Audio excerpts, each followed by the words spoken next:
are a little later than normal. It's the second year in a row, and that's because certain information from the state was very late coming to us again this year. Hopefully by next year they'll have things more in order, and things will be provided a little bit earlier. We'll be back in the same schedule. Very optimistic. Yeah, very optimistic. But you know, there was an extended deadline, and we did file within that extended deadline. You know, the way I like to start my presentations every year is just to let you know how much cooperation we can get from the administration and all the employees of the district.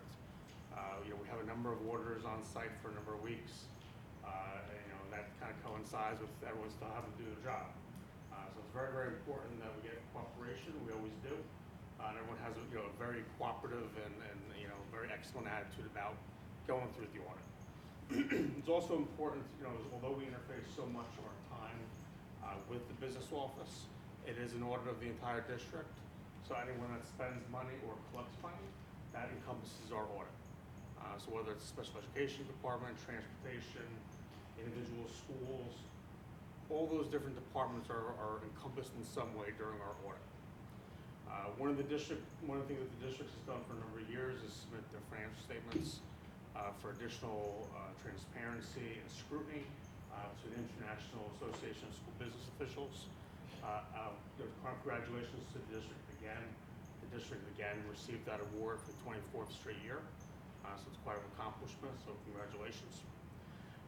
You know, with that, we have issued an unmodified opinion on the district's financial statements. What that means is that the district's financial statements are presented in all the required applicable accounting pronouncements and requirements. So we didn't have any modifications. And what I would tell you is that, you know, the business office does a really excellent job of putting together the financial statements. So when you get your monthly board secretary reports, you can be assured that those are very high quality reports. You can make your financial decisions based on those reports. They really do an excellent job of putting the financial statements together monthly, as well as having support for all those amounts. You know, I don't think there's been a time where we've requested a voucher, we've requested support for a receipt, we've requested a contract where the district hasn't been able to provide, in every instance, supporting documentation for that. That's not inherent in every district, but it has been inherent with Manchester for a number of years. The district's financial position is, you're in a very good financial position. The general fund balance was $3,365,000 for the year. That was an increase of $351,000. Not all of that is unrestricted. The unrestricted portion of that is $1.5 million. And then when you dive into it, there's several other restrictions. There's a maintenance reserve put aside for ongoing maintenance projects of $372,000. There's capital reserve to take care of any capital needs the district has of $700,000. There's $300,000 that's being utilized within the 1920 budget as a funding source, and there was excess surplus.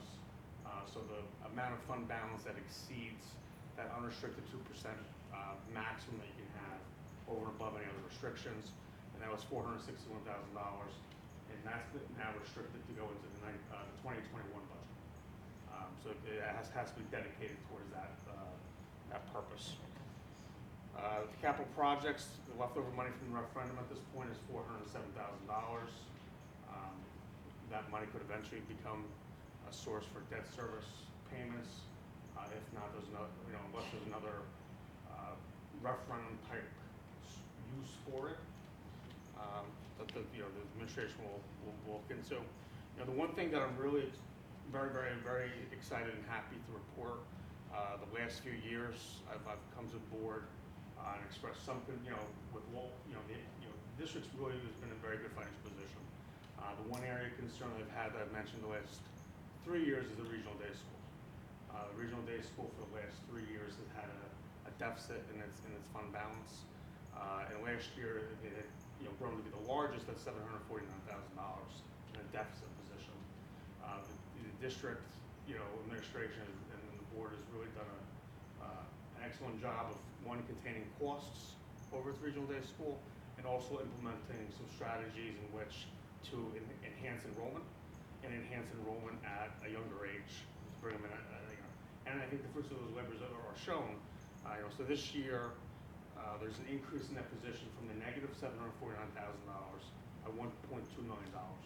So you're now in a positive fund balance position for the first time in 3 years of $590,000. That's really just excellent news. So, congratulations, for that and all the work that you guys have really spending a lot of time and focused on that. We do several tests of internal controls. We didn't find any material weaknesses or any single deficiencies. In addition to the financial statement audit, we also do a specific audit over federal and state programs. We've issued a modified opinion on compliance with those programs. No findings, and just really no findings in general that require corrective action. And really part of that is, when we come in to do the audit one time a year, but the communication that occurs really all throughout the year between our office and the business office, it's constant. So if there's a question or a concern, it's discussed all throughout the year, so there's no surprises during the audit. And that kind of open dialogue really minimizes findings. So it's very much appreciated on our end, and it creates a partnership to a certain extent during the year that we're called upon and we can kind of gain consensus. With that, if there's any questions, I'd be more than happy to answer them. So there's no corrective actions, no findings, and everything's in compliance with GAAP. Correct. Sounds good. One thing I'll just add to, and like Dave said, this is a very intensive process. It's probably takes 4 or 5 weeks of field work. There's a lot of communication back and forth. There's a lot of documentation that gets prepared ahead of time, and Dave and his group are also very respectful of the fact that we are here doing our day-to-day jobs, and they do take that into consideration. They're very patient. Like, if we can't get something to them right away, we can get it to them a little bit later. So I do appreciate that. I do appreciate the professionalism from the firm. The other thing I just want to add, during this is 18-19 school year, this was definitely one of the more challenging years I would say the business office had.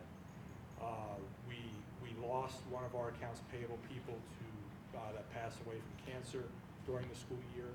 Our payroll person relocated in the early spring, right before we had one of the largest retroactive salary adjustments to make after a settlement with our Teachers Association.